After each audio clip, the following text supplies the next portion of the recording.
OBC जातियों के साथ बहुत छल हुआ है। दूसरे ओबीसी में से आप भूतपूर्व सैनिकों क्यों देंगे, उसको जनरल में से दो।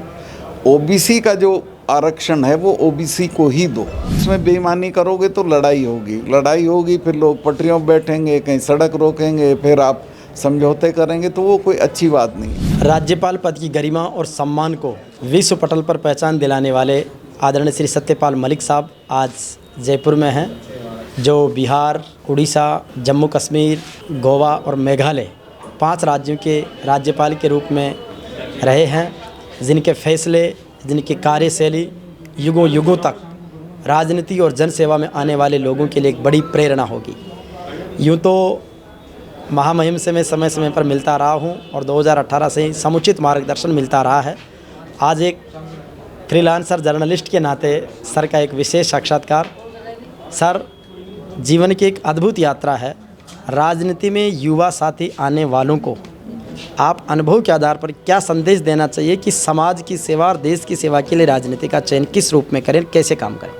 राजनीति में जिस पद पे भी हों, वहाँ 2 बातें की गांठ मान लेनी। नंबर 1 कि राजनीति जो है वो कोई पैसा कमाने का साधन नहीं, सेवा का साधन है। आज़ादी के वक्त वो सेवा का ही साधन होती थी, फिर वो कैरियर हो गई, अब वो बिज़नेस हो गई, और अब तो पता नहीं क्या क्या चीज़ हो गई है। नौजवानों को ये उम्मीद एकदम नहीं करनी चाहिए। अभी आप देखिएगा एमएलए होते ही क्या क्या दौलत हो जाती है उसके पास, वो सब नहीं करना इसे। लेकिन वो लड़ नहीं सकता, जब उस पर वो हो जाता है तो फिर वो सरकारों से नहीं लड़ सकता। एक बार जब मेरी मंत्री की ओथ हो रही थी तो वीपी सिंह जी मुझे एक तरफ ले गए राष्ट्रपति भवन में, और उन्होंने कहा, सतपाल भाई, राजीव गांधी जब वापस आएंगे हम उसको बेईमानी के सवाल पे हटा के आए हैं, हमारी भी जांच होगी। मैं कहा, आप बेफिक्र रहो। तो मैं इस बात को जानता हूँ, अगर मैं कोई गलती कर लेता कश्मीर में तो फिर मैं किसानों के सवाल पे थोड़े लड़ सकता था, मेरे भी ईडी पहुँच जाती। सर, किसानों के मुद्दे को लेकर आपने हमेशा प्रमुखता से बात रखी है, और किसान हमेशा जिसको कहते हैं कि जिसके घर ताले नहीं लगते, जिसके खेत खलिहान प्रकृति के भरोसे हैं, जो सबसे ज़्यादा मेहनती होता है, सबसे ज़्यादा ईमानदार होता है, और वैसा ही जीवन चरित्र आपका रहा है।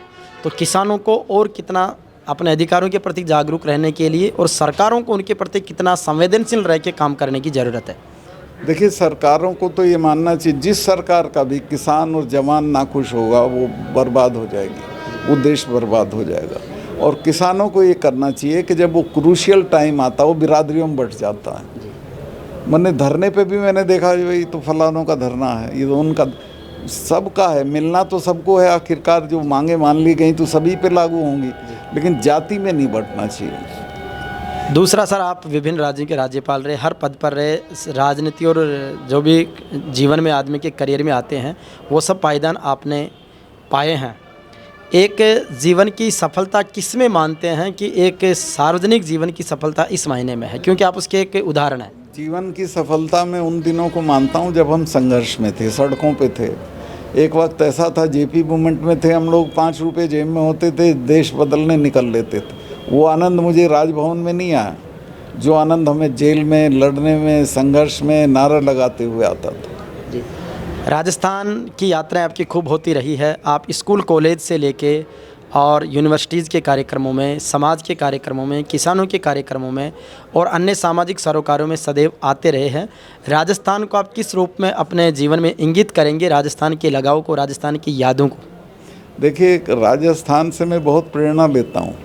सबसे ज़्यादा तो मैं यहाँ के किसानों से प्रेरणा लेता हूँ, जो 5-5 साल तक अकाल होता था लेकिन पड़े रहते थे वहीं, बुरी हालत में भी मेहनत करते थे, उस ज़मीन को बचाए रखते थे और संघर्ष करके रहते थे, कोई सरकार से उम्मीद नहीं करते थे। और आज भी अगर वो इकट्ठा होकर लड़ें तो कभी भी उनकी सरकार बन सकती है।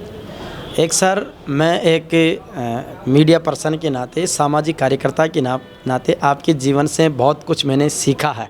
हम जीवन में सत्य निष्ठा के साथ और कर्मशीलता के साथ कार्य कर सकें, आगे बढ़ सकें। हमारे कार्यक्रमों में आप सदैव आते रहे हैं, तो हमारे लिए एक आशीर्वचन, शुभकामनाएं। बस यही है, शुभकामना। आप ईमानदारी से काम करोगे तो किसी से नहीं डरोगे, निडर हो जाओगे।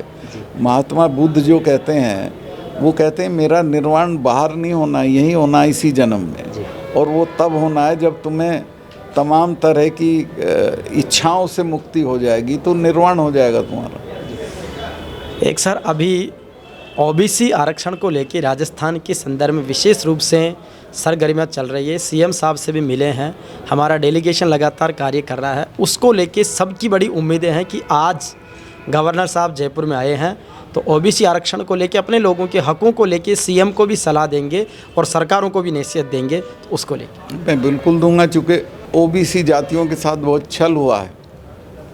हर तीसरे साथ गुजरों के साथ आप समझौता कर लेते हैं, फिर उसे लागू नहीं करते हैं। क्यों? विजय बैसला परसों ही बोले हैं कि हमारे साथ जो समझौता हुआ था वो लागू नहीं किया। दूसरे, ओबीसी में से आप भूतपूर्व सैनिकों को क्यों देंगे? उसको जनरल में से दो।